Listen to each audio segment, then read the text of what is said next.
Hello everyone, अगर आपने इस सीरीज़ के पिछले एपिसोड्स को नहीं देखा है सो आई सजेस्ट कि पहले आप उन्हें देख लें एंड मेरे चैनल को सब्सक्राइब करें। एंड अगर आपको मेरी वीडियो अच्छी लगे देन प्लीज़ लाइक करिएगा। एपिसोड की शुरुआत में आली लो चैन से बात करने आती है कि अपनी भाई की तरफ से मैं तुमसे सॉरी बोलती हूँ, बट ये बात किसी और को कॉलेज में मत बताना वरना उसकी इंसल्ट होगी। लो चैन इस पर मान जाता है एंड आली से बोल के चली जाती है कि मुझे तुम्हारी और नानशेंग की जोड़ी काफ़ी अच्छी लगी, तुम दोनों एक दूसरे के लिए परफेक्ट हो। डैनियल ली हैपेन के साथ फैक्ट्री में जा ही रही थी, लेकिन ली हैपेन देखता है कि अब लो चैन का भी इस फैक्ट्री में आना जाना हो गया, जिस पे से काफ़ी ज़्यादा गुस्सा आता है। ली हैपेन की मोम कमरा साफ करते हुए देख लेती है कि लिन हैपेन और नानशैंग एक दूसरे से प्यार करने लगे हैं, इसलिए नानशैंग के आने पे ये उसे डांटती है कि मेरी तुम्हारे पापा के साथ शादी होने वाली थी, इसलिए तुम भाई बहन हो, तुम एक दूसरे को डेट नहीं कर सकते। लेकिन नानशैंग इन्हें बोल के चली जाती है कि आपके मेरे पर बहुत सारे एहसान है, लेकिन मैं ऐसा नहीं कर सकती, मैं ली हैपेन को नहीं छोड़ सकती। वैसे मेरे पापा की शादी आपके साथ हुई तो नहीं थी। ली हैपेन काफ़ी ज़्यादा सैड था तो आली से समझाती है कि अभी तो नानशैंग सेफ स्टूडेंट है, आगे जाके जब वो जॉब करेगी तो और भी अच्छे लड़के उसके आसपास रहेंगे, तो तुम इतने ज़्यादा चिढ़ना बंद कर दो। ये से ऑरेंजेस खिला ही रही थी कि नानशैंग यहाँ पे आ जाती है, जिसे कि ली हैपेन के साथ अपनी यूनिवर्सिटी में जाना था, लेकिन एक साथ ही न देख के ये खुद अकेले ही वहाँ पे जाना डिसाइड करती है। लेकिन ली हैपेन ने नानशैंग के लिए एक बहुत बड़ा सरप्राइज रखा हुआ था, क्योंकि ये 1 महीने के लिए अपनी इंटर्नशिप के लिए जा रही थी। ये इसे फिर से वही नेकलेस गिफ्ट करता है जो कि इसने शॉप पे वापस ही नहीं दिया था। नानशैंग का तो यूनिवर्सिटी में जाने का मन ही नहीं कर रहा था, बस ये इसे भेज देता है कि जल्दी जाओ वरना दरवाज़ा बंद हो जाएगा एंड फिर से तुम्हें दीवार पे से जंप करके जाना पड़ेगा। इंटर्नशिप के चलते हुए ही नानशैंग एक बार बीच में आती है, इसको चोट लगी हुई थी तो इससे पूछती है कि तुमने फिर से लड़ाई की क्या, बट ये कहता है कि नहीं, वैसे ही चोट लग गई थी। ली हैपेन को भी इसकी मॉम ने कहा था कि तुम्हें नानशैंग को डेट नहीं करना है, जिस पे बोल के आ गया था कि मुझे लोगों के सोचने से कोई फर्क नहीं पड़ता है, वैसे भी उसके पापा की शादी आपके साथ नहीं हुई थी तो मैन वो भाई बहन नहीं हो सकते। सो यहाँ दोबारा मॉम से बात करने के लिए जाता है, लेकिन इसकी मॉम का फैसला अब तक वही था, जो इसे गुस्से में बोल देती है कि अगर तुमने ऐसा किया तो तुम घर में मत आना। एंड ली हैपेन ने बोल के आ जाता है कि ठीक है मैं घर में नहीं आऊँगा। नानशैंग से समझाती है कि इसे अपनी मॉम के साथ ऐसे बात नहीं करनी चाहिए थी एंड ली हैपेन से कहता है कि प्रॉमिस करो हम दोनों कभी भी अलग नहीं होंगे, चाहे कुछ भी हो जाए। आली ने जो घपला किया था उसके सारे पैसे अब ली हैपेन को भरने थे, इसलिए पेंटिंग्स बेच रहा था। लो चैन की प्रेस कंपनी जिससे बुक्स में छाप रही थी उसे डायरेक्टर मूवी बना रहा था। पहले तो एक दूसरे को मनाने की कोशिश करते हैं, लेकिन जब नहीं मनते तो दोनों एक दूसरे को कहते हैं कि हम तुम्हारे ऊपर केस कर देंगे। लास्ट एपिसोड में हमने देखा था कि हानसन एंड शाओमान शादी के सर्टिफिकेट्स लेने के लिए जा रहे थे, जहाँ पर ये पिक वगैरह क्लिक करते हैं, बट तभी इसके डायरेक्टर का फ़ोन आ जाता है कि ये सब तुमने क्या किया, वो कॉपीराइट किसी और को भी बेच रहे हैं हमारे ऊपर भी, इसलिए जल्दी आ जाओ।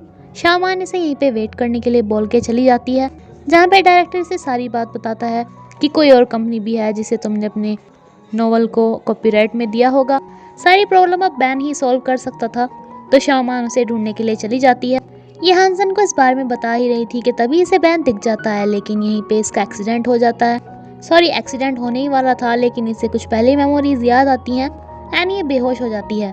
ली हैपेन एंड हानसन की कंपनी ज्वाइन हो रही थी, मर्ज हो रही थी, तो ली हैपेन सुनता है कि आली बोल रही थी कि अब तो हानसन एंड शाओमान ने शादी की सर्टिफिकेट्स भी ले लिए हैं, ये देखो उन्हें फोटो क्लिक की है। हानसन के वेलकम पे हम एक पार्टी ऑर्गेनाइज करेंगे जिसमें हम उन्हें शादी के लिए भी विश करेंगे, जिससे कि ली हैपेन को अच्छे से मालूम हो जाए कि अब शाओमान उसकी नहीं रही है। बैन को तब इन्होंने पकड़ लिया था एंड शाओमान हानसन से पूछती है कि तुम मेरी बहन को कब से जानते थे, मेरी बहन के हस्बैंड ने मुझे बोला था कि मैं उसकी सगी बहन नहीं हूँ, क्या ये सच है? हानसन से बोल देता है कि नहीं नहीं, तुम उसी की सगी बहन हो। ली हैपेन शौकी के बारे में उससे मिलने के लिए आता है, जहाँ पे शौकी से बताती है वही कॉपीराइट वाला केस। इस बारे में बात करने के लिए ली हैपेन शाओमान के पास आ ही रहा था, लेकिन हानसन इसे कहता है कि अब मैं भी शाओमान के पास ही आ रहा हूँ रहने के लिए, आई नो कि तुम्हें दिक्कत होगी, लेकिन ली हैपेन इसे बोल के चला जाता है कि जैसे तुम शादी कर रहे हो किसी किडनैपिंग से कम नहीं है। बैन इससे पूछता है कि ये बंदा कौन था जो शाओमान की इतनी केयर करता है, लेकिन हानसन इसे कहता है कि कोई नहीं, बकवास था। ली हैपेन को तब लग रहा था कि उन्होंने सर्टिफिकेट्स ले लिए हैं, इसलिए इससे पूछता है कि तुम काफ़ी सैड हो ना, क्योंकि तुम्हें पता है तुमने गलत बंदे से शादी कर ली। जो कुछ शाओमान ने देखा था इसे वापस याद आया था, इसलिए इससे पूछती है कि नानशैंग के बारे में मुझे कुछ बताओ ना, लेकिन ये बोल के चला जाता है कि क्यों, मैं हानसन की वाइफ को नानशैंग के बारे में क्यों बताऊं। ली हैपेन की मॉम उसकी ली हैपेन से मिलने के लिए आई थी, जहाँ पे ये शाओमान को देख लेती है एंड डर जाती है जैसे इसने किसी का भूत देख लिया हो। लेकिन आली जो कि ली हैपेन के घर में थी, इसे बताती है कि नानशैंग नहीं शाओमान है। अब ली हैपिन की मॉम इसके से रोती है कि तुम मेरे बेटे के घर पे क्या कर रही हो, मुझे बिल्कुल पसंद नहीं है तुम उसके आसपास रहो क्योंकि वो तुम्हें इतना सा भी लाइक नहीं करता। ये इसे डांट वगैरह के यहाँ से भगा ही रही थी, लेकिन ये बेहोश हो जाती है, जिसपे ली हैपन को बुला लेती है। हानसन जब बैन को शाओकी के पास लेके आता है तो शाओकी इसके सर हो जाती है कि तुमने मेरे साथ इतना बड़ा फ्रॉड कैसे कर दिया। अब इनके पास और कोई चारा नहीं था तो हानसन इन्हें सलाह देता है कि क्यों ना तुम्हारी कंपनी एंड वो डायरेक्टर वाली कंपनी एक दूसरे के साथ मर्ज हो जाओ, प्रॉफिट इक्वल इक्वल बांट लेना, वरना दोनों एक दूसरे पे केस करोगे लंबा चक्कर पड़ जाएगा। एंड ये इसके लिए मान जाती है। हॉर्शाने पे ली हैपिन इसे बताता है कि वो नानशेंग नहीं शाओमान थी, तो इसकी मॉम, जिसे कि इस बात पे आज तक अफसोस होता था कि उसे लानशेंग के साथ ऐसी बात नहीं करनी चाहिए थी, ये इसे कहती हैं कि प्लीज़ उसे एक बार मुझे मिलवाओ ना। हानसन इसे बताता है कि इसने इसका कॉपीराइट वाला इशू ख़त्म कर दिया है। एंड शाओमान के वापस आने पे ली हैपिन इसे अपनी मॉम से मिलाने के लिए ले जाता है। हानसन एंड ली हैपिन की कंपनी में पहले बार आता है, यानी कि मर्ज होने के बाद पहली बार, जहाँ पे इसका स्वागत हो ही रहा था कि लो चैन यहाँ पे काफ़ी गुस्से में आता है कि तुमने हमें मर्ज करने की एडवाइस दे ही कैसे दी, हमें उन पे केस करना है। उस राइटर ने भी जिसे 2 लोगों को अपने नॉवल के कॉपीराइट बांट दिए। हानसन भी बोल देता है कि हाँ चलो जो तुम्हें करना है वो करो। एनाली काफ़ी ज़्यादा खुश थी कि हानसन के इस कंपनी में आने से ली हैपिन को पल पल इस बात का एहसास हुआ कि ये शाओमान का हस्बैंड है। शाओकी से कहती है कि मुझे हानसन वाला वो आइडिया काफ़ी अच्छा लगा था, तो तुमने इसमें बीच में टांग क्यों अड़ाई, एंड मैं तुम्हारी एडवाइस लूँ ही क्यों। आज तक मैंने तुम्हारी सारी एडवाइस मानी, लेकिन मेरी तुमने एक एडवाइस तक नहीं मानी कि तुम नानशेंग को भूल जाओ। ली हैपिन जब इसे अपनी मॉम से मिलाने लेके जाता है तो पहले तो इसकी मॉम शाओमान को देखते ही एकदम इमोशनल हो जाती हैं। एंड देन इसे कहती है कि तुम खाना खा के ही जाना, जहाँ पे ये एक फ़ोटो देखती है जो कि नानशेंग के पापा की थी। इसे याद आता है कि ये तो वही फ़ोटो है जो कि वही पर्सन है जो कि इसने एक्सीडेंट होते हुए देखा।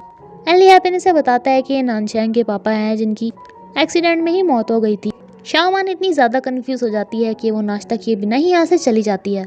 ये इस बारे में सोच रही थी कि शाओजी से आके बताती है कि मेरे पेरेंट्स ने तुम दोनों की शादी वाली फ़ोटो देख ली, एंड अब वो यहाँ पे आ रहे हैं क्योंकि उन्हें लगता है कि हानसन तो मेरा बॉयफ्रेंड था। शाओमान इनके हाथ का खाना तो नहीं खा के गई थी, इसलिए ली हैपिन को बोलती हैं कि ये तुम उसे दे आना। ये खाना देने के लिए जाता है तो शाओमान इससे फिर से पूछती है कि मुझे नानशेंग के बारे में बताओ ना। ली हैपिन इसे बताने जा ही रहा था, लेकिन तभी इसके पास हानसन का फ़ोन आ जाता है। शाओमान इससे बात करने में बिजी हो जाती है एंड ली हैपिन बेचारा चला जाता है। शाओकी डायरेक्टर से मिलने आई थी कि हम कॉम्प्रोमाइज़ करने के लिए राज़ी हैं, पर तभी इनकी सेक्रेटरी बताती है कि शाओकी कंपनी ने तो हमारे ऊपर केस कर दिया, जो कि असल में लो चैन ने किया था।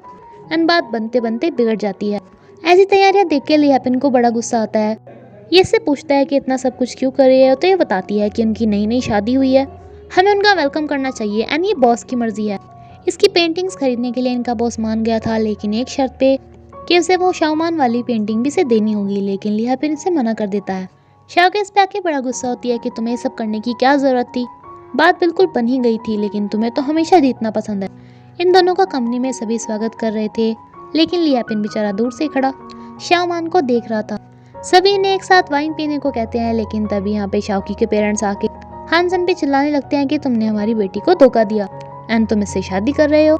ये सारी पार्टी बिगड़ जाती है, जिसके बाद हानसन इसे डांटता है कि मैंने तो पहले ये नाटक करने से मना कर दिया था, लेकिन तुम्हारी वजह से ही ऐसा हुआ। शाओकी से बताती है कि मैं तुम्हें लाइक करती हूँ, जिसपे इसकी तारीफों के पुल बांधने लगता है कि तुम तो इतनी अच्छी हो, तुम्हें तो और कोई मिल जाएगा वगैरह वगैरह।